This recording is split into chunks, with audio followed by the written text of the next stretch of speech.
In 2015, the Philippine Daily Inquirer reported on a large gatherings of over 1,000 indigenous leaders in Davao City organized by the National Commission on Indigenous Peoples or NCIP. These events, while seemingly culture appeared politically motivated, its purpose was to counter growing national criticism of human rights abuses against Lumad communities.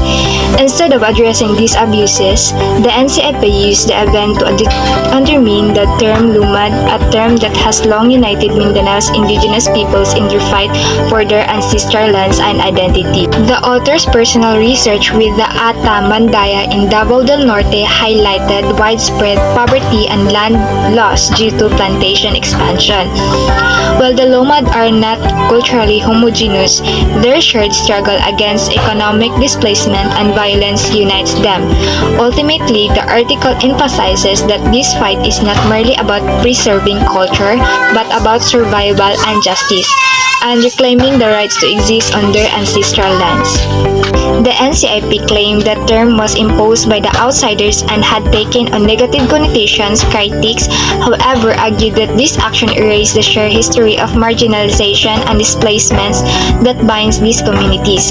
This article reveals how the NCIP, rather than protecting indigenous rights, may be dividing these communities, thereby exacerbating conflict and weakening their resistance to land grabbing, mining, and militarization. The government's manipulation of cultural identity is a part of a larger strategy to deprive indigenous peoples of both their land and their voice. The term Lumad was officially adopted in 1986 during a historic assembly in Kidapawan where 15 of Mindanao's and 18 indigenous tribes agreed to unite under one name, but the roots of Lumad identity go deeper, built not just on shared culture but on a long history of marginalization and land disposition and resistance.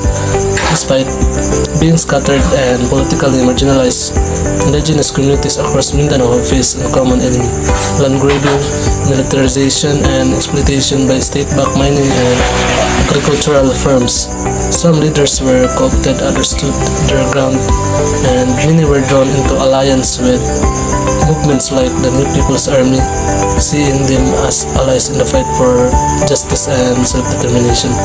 Over time, Lumad identity evolved from a cultural level to a political stance. By 2015, state attacks, school closure, evacuation, assassination pushed Lumad into a national spotlight. The Manilakbayan protests brought their struggle to a capital and made Lumad a powerful symbol of resistance. But the persecution didn't stop, backed by military force. Transnational mining and agribusiness operation continue to displace Lumad communities. This condition show the Lumad identity is not just about a heritage. It's a class position shaped by historical injustice and demand for land life, and liberation.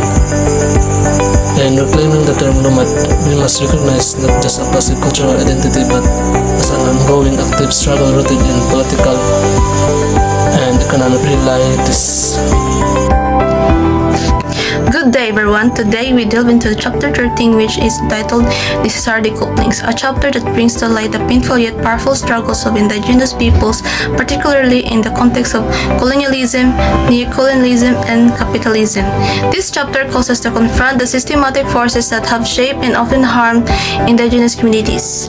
Let's take a walk through the four main subtopics under this chapter. The Lumad and other indigenous peoples of Mindanao are historically and currently disadvantaged. They face marginalization due to political and economic shifts. The state war machine aims to render them extinct. It erases them from the national imaginary and focuses on their struggle over the land and resources. The Lumad is seen as a cultural marker of an ideal time, lacking the ability to assert rights against big businesses or embrace a more comprehensive political view. Next, let's talk about the Lumad and land ownership. The Lumad's experience reveals how Spanish colonization introduced private property rights that led to landlord-serf relations. This experience shifts local leaders from land stewards to self-interested elites. This legacy shaped modern class dynamics between Principalia and Filipino masses. While some scholars argue indigenous peoples recognize private ownership, studies of Manubo and Calina show communal tenure. The Lumad's resistance to colonial land systems highlights how these imposed structures marginalize their traditional way of life. Then, let's have the Beyond Industria. Many view the Lumad through a romantic lens. This view idealizes them as pure and untouched, but the reality is shaped by historical and structural marginalization driven by both capitalist and socialist forces.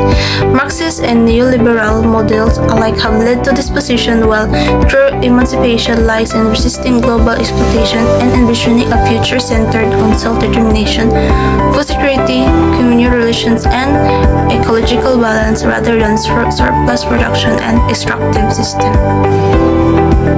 Finally, let's talk about a new formulation. From October 12 to 28, 2016, over 3,000 delegates from indigenous groups across Luzon, Visayas, and Mindanao united for Lakbayan 2016 to highlight national oppression, ancestral land encroachment, militarization, and displacement. Lumad, Moro, Eta, Igorot, Mangyan, Ati, and Tumanduk groups formed the Sandugo Alliance, echoing anti-colonial solidarity.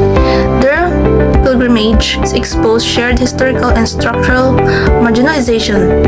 These pilgrimages confronted foreign plunder and state complicity, and promoted collective resistance and self-determination among national minorities. Good day to all of you. I am Carlo Timao and will be the last reporter for the group that covers the book Wars of Extinction, and therefore I'll be going to give the conclusion for these chapters 12 and 13 and a brief summary of the contents of it.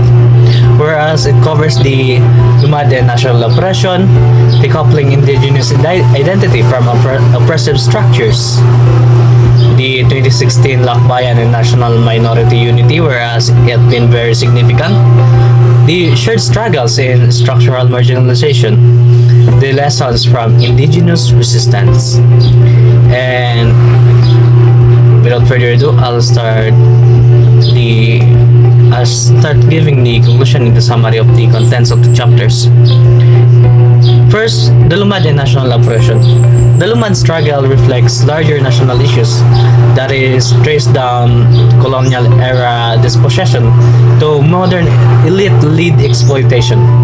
Whereas history exposes how economic and political systems,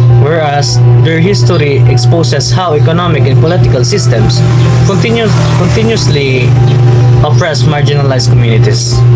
Second, we have the decoupling of indigenous identity from oppressive structures. We have the state and the private interest that attempts to weaken Lumad identity by detaching it from their land struggle, framing indigeneity as merely a cultural marker rather than a political resistance movement.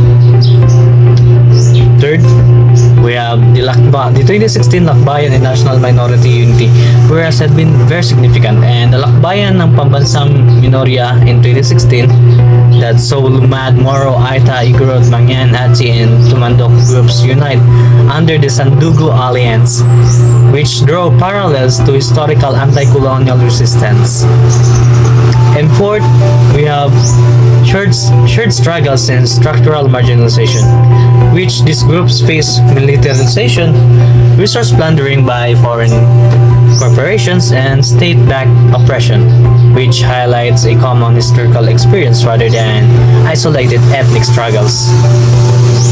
The last but not the least, we have fifth, the lessons from indigenous resistance. The anti-imperialist resistance that has been launched by national minorities offers a model for challenging global capitalism, thus advocating for self-determination and reclaiming ancestral lands. As a conclusion of the contents of the chapters argue that indigenous struggles must be understood within the framework of global capitalism and neo-colonial exploitation, rather than viewing Lumad issues as unique ethnic concerns. Thus, the book emphasized that their fight mirrors the broader struggle against imperialism. And that's it for the summary and the conclusion of the content of the chapters 12 and 13. And thank you.